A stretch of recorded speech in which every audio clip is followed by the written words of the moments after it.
Hello everyone, I'm Sarah and welcome back to my channel. On the 1st of April, I embarked on the 1991 challenge, which is writing for 90 minutes a day for 90 days in a row, focusing on one project. It is now day 32 of that challenge, and I thought it would be fun to sit down and talk about it. My thoughts, my feelings, my progress, and in general, how I'm going about dealing with the entire thing. First heard about the 1991 challenge when I was researching different ways to maintain motivation and productivity with ADHD. And there's lots of different methods which are different times, like 90-10, 3-10, 3-3-3, and 90-91. I don't know why this challenge caught my attention, because I am not known for and am not fantastic at writing every single day. I suck at it. And the project I'm working on for this challenge, which is Bird Whistle House, which is my YA Dark Academia fantasy novel, has been in the brainstorming sort of planning phase since January of 2023. So I've been sort of working on this story on the back burner for a very, very long time. Long challenges and focus on one project don't do well for me. So I don't know why I clung to this idea of completing the 1991 challenge, but once my brain clings to an idea, it will sort of not let it go until that idea has been completed. And so here we are. My first and main concern with focusing on one project for a very long time is maintaining the inspiration, maintaining the dopamine in order for me to want to work on the project for a very long time. Apologies if you can hear the washing machine in the background. I can very quickly get bored with what I'm working on. It's why I have so many projects to begin with, because it allows me to, when I'm in the right mood, switch between projects. If I'm struggling, if I have no inspiration from one, I can just move on to another one. Now that is not very conducive to writing a novel, finishing it, revising it, betaing it, and all of this, that and the other to get it ready for querying, to then hopefully get it published, which is my long-term quest really in writing, is to be traditionally published. So my running around and working on projects a couple of times every year or so is not really going to help that. So part of me doing this challenge is to try and help me figure out ways to maintain the inspiration, to maintain my motivation for a single project and continue working on it even though I know it, even though I'm bored, even though it's hard and difficult and I don't want to do it anymore. And I've got to say, for doing it 31 days in a row, 32 today, I surprisingly haven't lost my motivation for this project. And I don't know whether that's because I'm doing it for a challenge, and there's some part of me that's like, this is a challenge, this is a personal competition for you, and you cannot fail this competition. You have a deadline, you have a thing to do, this is the project you're working on, so just be into this project the entire time. There hasn't been a time yet where I've sat down in front of my computer and gone, ugh, I need to write Bird Whistle House. Ugh, I'm bored of it, I'm bored of the characters. I haven't had that. I've sat down in front of my computer and gone, ugh, I have to do writing because it's been a bad day or a long day and I'm tired. But I'm still excited to work on the project itself. I haven't tired of it yet. We are only a third of the way through though, so we'll see how the next 60 days go. Part of the fact might be that I'm live streaming the 90 minutes I work on this every single day. The accountability is there. I don't know, I can't be 100% certain that if I wasn't live streaming, that I would physically sit down and work on this for 90 minutes a day if I didn't have the accountability, if I didn't have the schedule that I needed to go and say to everyone, hi, I'm doing this thing. I don't know if that is an aspect in maintaining my motivation. I'm gonna have to see after the 90 days if how I've sort of motivated myself to work on this stuff is because of the accountability of everyone else, or if it's just something that I'm able to do without anyone else there with me. I hope that made sense. The worst part of it at the moment, which I'm surprised about, is a lot of the time when I'm done with the 90 minutes, I'm annoyed that I can't continue. I've been wanting to continue. I've been in the middle of a chapter and I'm like, oh, as the 90 minutes is up, I really want to finish this chapter, but I can't. I could, technically, this is my challenge. I can do what I want, but I'm very firm with sticking to the 90 minutes a day. So I will stick to those 90 minutes a day. Like, I'll think about the project while I'm at work and going about stuff, because I can't help myself but think of it, and I'm not counting that. But things like wanting to read through what I've done, when I'm picking up plot holes or things that don't make sense, or things I need to give more context to while I'm writing chapters and scenes, I've been sitting there after the 90 minutes like, let me just go and see if I can sort of figure out how that works. But I can't, because I'm only supposed to be physically working on this for the 90 minutes a day, and that is it.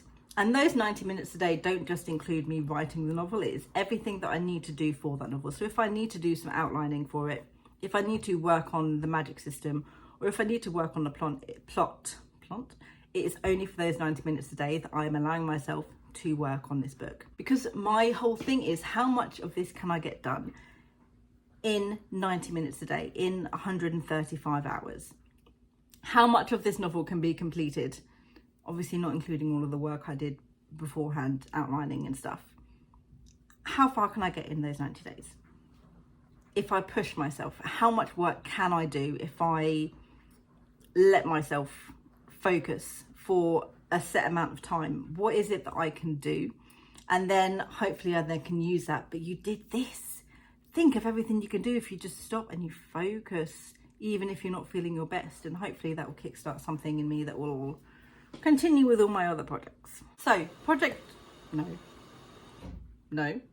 was about to say Project Body Swap. That's not correct. So the project that I am working on, Bird Whistle House, YA, dark academia fantasy. Never written a dark academia in my entire life. Hadn't even read a dark academia novel when I came up with the idea for this novel, which I blame on Kate Kavanagh, by the way. It was initially a story about this group of kids in a boarding school, because dark academia, boarding school, come on now. Secret societies, maybe not so much, but the group of student council members are part of this secret where they can travel to another world, and that world has magic. So initially our world did not have magic, the other world did. So it was more of an urban fantasy. And the people in this other world, it acted as a prison. They were trapped for doing something terrible, and it was the student council's job to maintain the prison, maintain the barrier to make sure that they didn't escape. Strange things starts happening, magic starts leaking out into the real world, and the student council have got to fix the issue so the people aren't released. And I was sort of happy with how that went, and I had this whole thing going on. It was more contemporary, if that's the correct word for it, with only slight elements of magic, because you only saw magic when they were in this other world.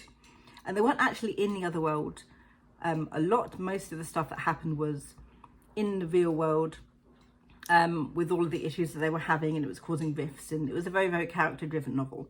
Then I read... Then I thought, oh, let me pick up a couple of dark academia novels that have been more recently published, so I can get a better idea of how they work, the things that I should include, etc., etc. Then I read this book, Curious Tides, which is a dark academia, and reading this did not inspire me. It just made me hate what I had come up with. And after my self-loathing for a couple of days on how fantastic this was and how terrible my plot was compared to this, yeah, I know I shouldn't be doing it because this is public, blah, blah. Well, I'm still allowed to feel like inferior, okay? It's what I do. I went, all right, so that book, Curious Tides, is how more I imagined my book would be. So where it had been sort of a real world with a magical secret element, I then got off my high horse and was just like, you know what, no. This has made you unhappy with what you've written. It's made you doubt in what you've come up with. So change it so you are happy with it. And then it inspired me to move forward, and now it's set in a magical world. I suppose it's an alternative world, I guess. You don't ever see any technology, but I imagine it is our world, but our world just happens to have magic in it.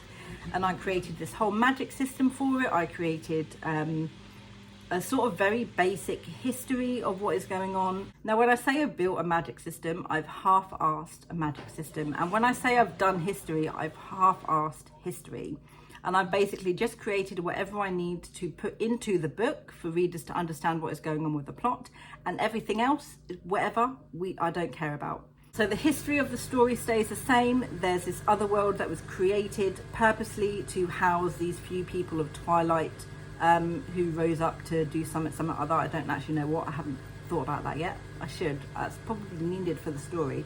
And then it's much of the same. Magic is leaking out from the other world. The student council have to try and find what is going on and trying to stop this magic coming out, because the magic is built up so much inside this little magical world they've got. If it's released, terrible destruction, explosion, things wrecked for miles. It's happened before a little bit, they don't want it to happen again. Meanwhile, the people who are in the other world, and I'm in two minds whether or not to change the name of the other world to something decent or just maintain it the other world, not a massive issue, are trying to find a way to break out. They have found a way, they're trying to enact their plan, while also a secret society on the outside, who are made up of Twilight users who disagree with this whole thing, are trying to find their way into the other world via a secret entrance. And the poor student council are trying to deal with everything at the same time. So that's basically the gist of it. I really am sorry. I can't explain my projects at all.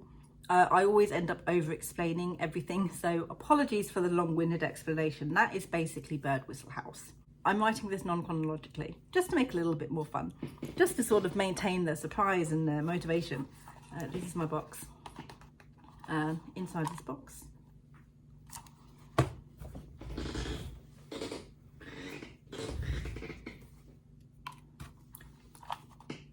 box, are all of the chapters that I have. There are 60 chapters.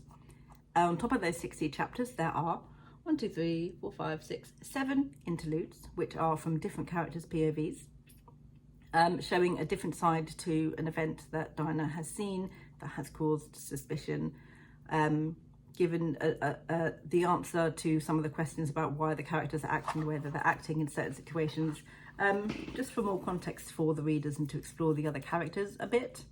See a few things that aren't from Dinah's point of view to help the story make a bit more sense.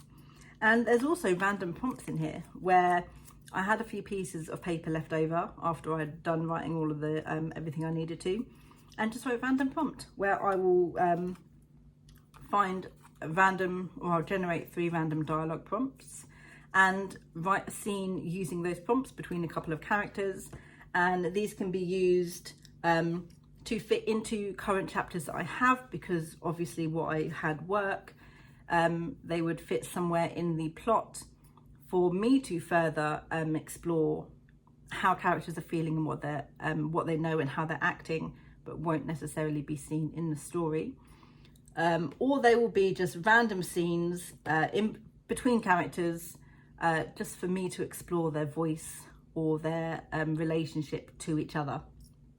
And those random scenes were going great until I got to yesterday, where one of the dialogue prompts I got was, "Where is my candy, you son of a bitch?"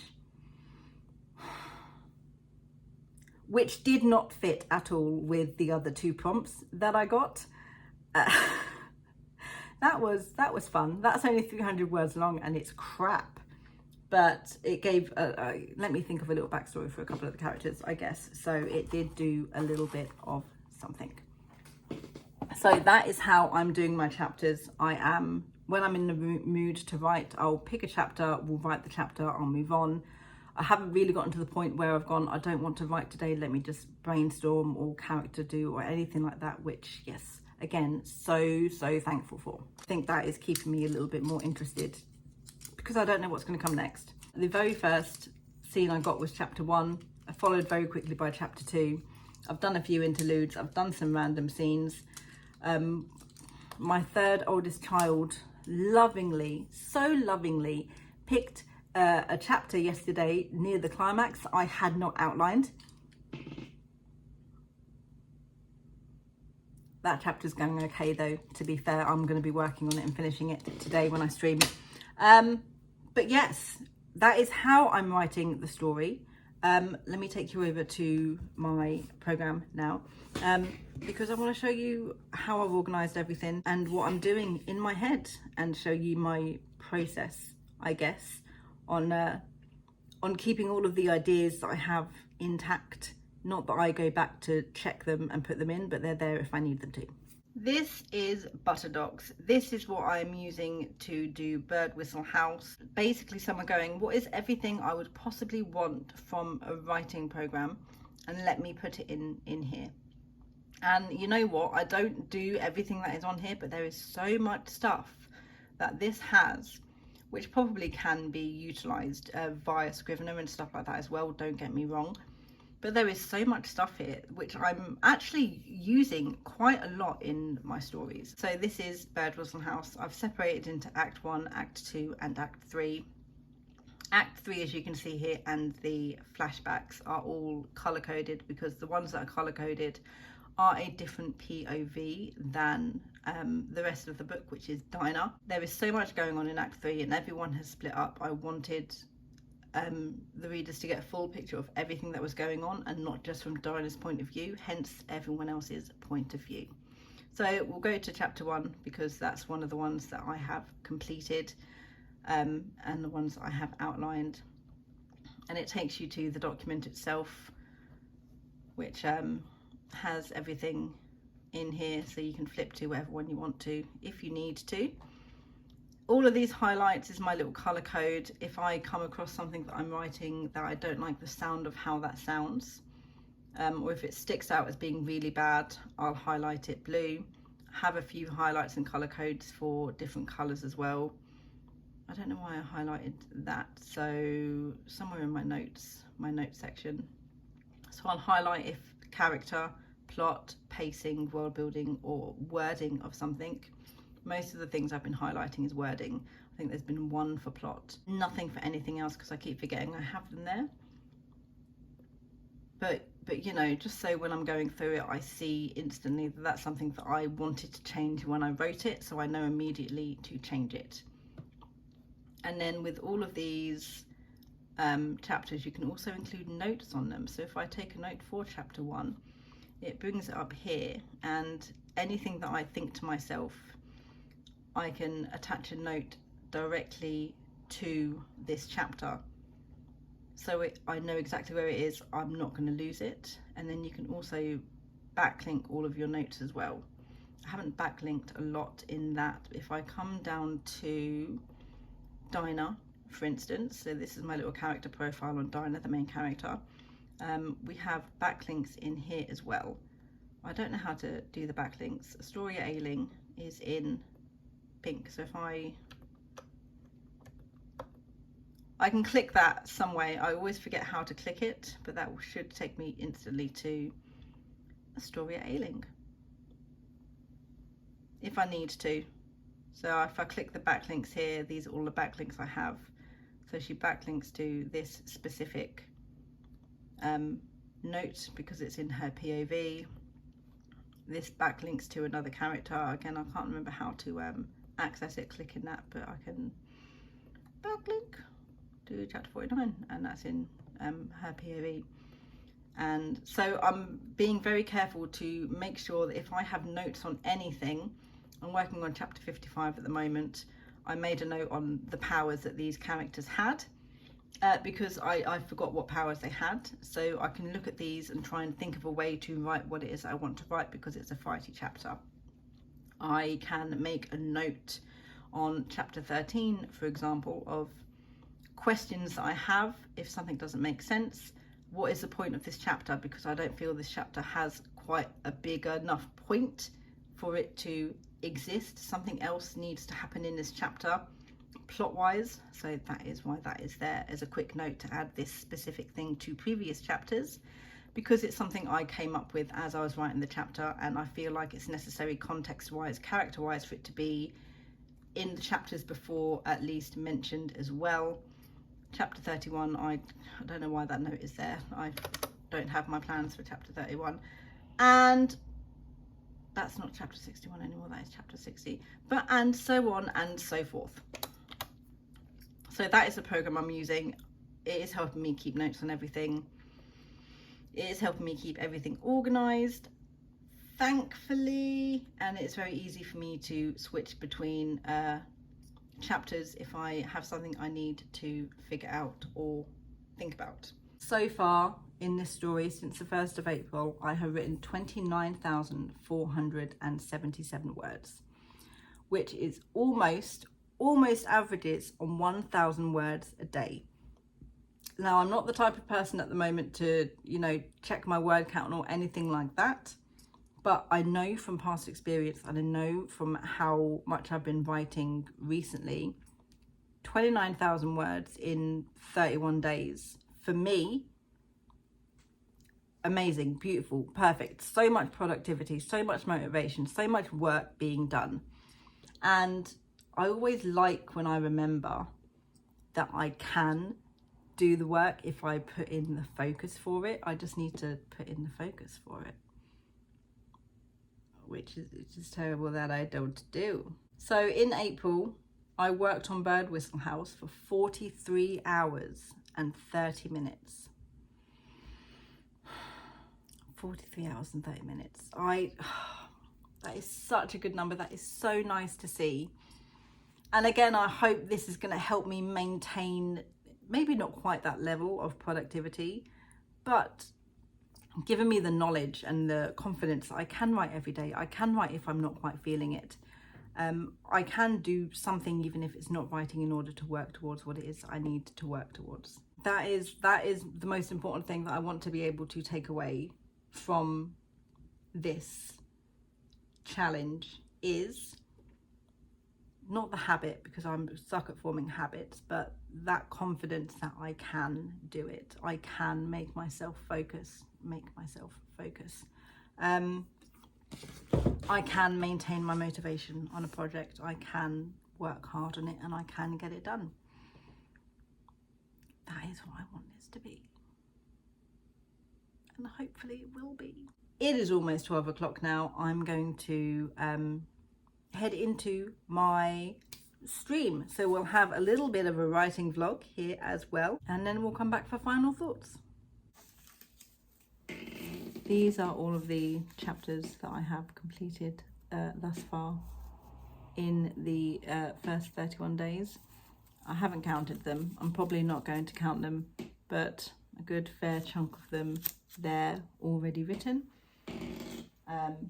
I'm doing chapter 20, no I'm not, I'm doing chapter 55 now, and hopefully that should be done in the first sprint that I do, because despite it not being outlined, I'm getting through it quite quickly, and then I can pick another chapter and work a little bit on that.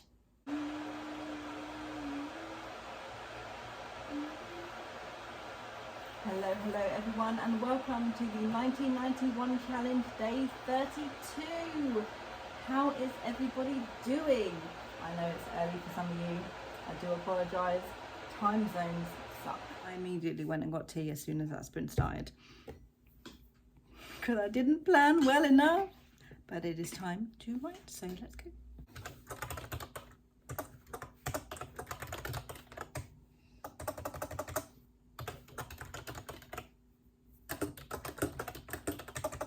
Okay, that is the end of the first sprint. How did everybody do? Yay. Yay, I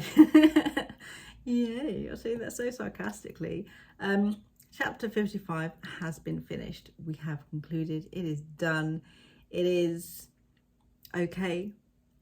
I don't think it's very tension filled. To be fair, I'm not sure how to make it tension filled in order to up the stakes and everything, because of the way everybody's magic works. They're not very offensive magic, it's very defensive. But I think I've utilised their powers in a way that works for their powers. And yeah, like I'll read back through it once everything is done to figure out if it is actually sounding okay, and I'll brainstorm on how to make it sound better if it needs to sound better. which means we get to move on to another chapter.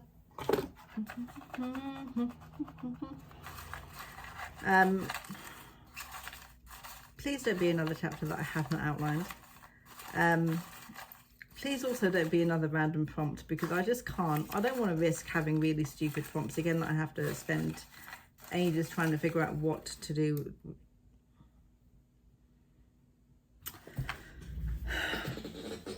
All right, we're going to go with this one, and we are working on chapter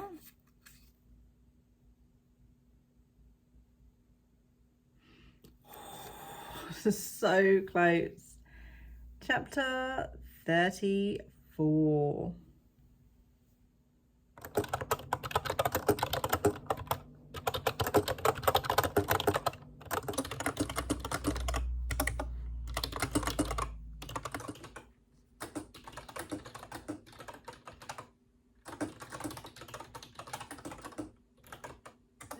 Okay, that is the end of the second sprint. How did everybody do? I got myself right into a plot hole. So yay for that. Okay, we are done with the stream for the day. I have uncovered a mass plot hole. Terrible massive plot hole.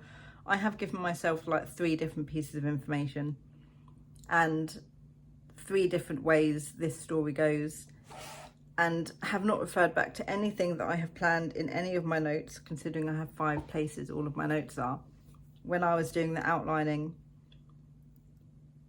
So nothing made sense. One character was trying to do one thing and another character was trying to do another thing, but the other character shouldn't have known about the first thing. I changed the backstory or something, so character A in the initial one was supposed to have created object, for example, and Dinah discovers letters in regards to the object that character A created and wants to go and find this object, right? But then I've also got character B, 50 years later, was the one who created this object. All the other characters who are trying to, in the story, discover this object, like, how do they know this object exists? Because character B doesn't even know that this object exists. And so I spent the sprint basically trying to figure out and free write exactly what it is I need, the history behind all of these things, how people have learned about these things, and then that was the end of the sprint, and that's as far as I got. So now what I need to do going into the next stream tomorrow, and this is something I haven't really had to do, so I'm glad I'm discovering this now, is make sure that all of the new information that I've sort of established through my free writing, 1, just makes sense in general. 2, I need to make sure that now that I've established it, I need to go through the rest of the outline and make sure that all of the characters are aligned with this new information and what it's for. And then 3, go through chapter 34 and sort of rejiggle the outline on that, because the thing that was supposed to motivate Dinah going forward is not the thing that happened anymore. It needs to be something else. So I need to sort of figure out how this is going to motivate her and what she is going to do in order to discover more, because I think from what I remember, she learns this stuff in 34 and then just doesn't do anything with it.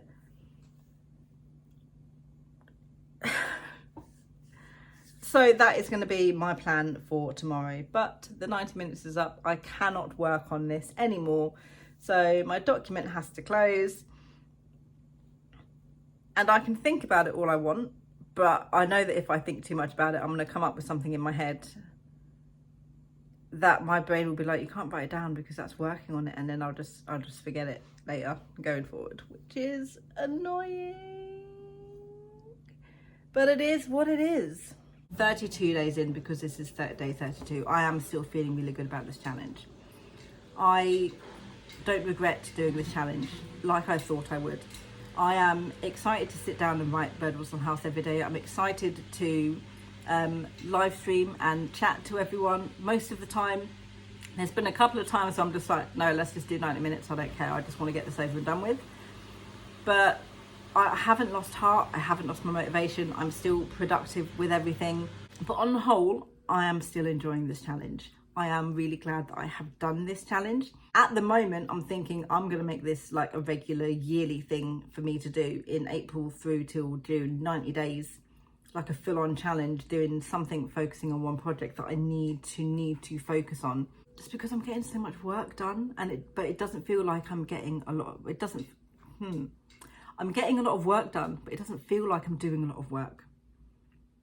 If that makes sense. It doesn't feel like I've written as many words as I've written. I don't feel like I've been writing long enough to have written that amount of words. There's an ease to it that I didn't think I would experience, and I'm so thankful that I'm experiencing the ease of it. It's fun.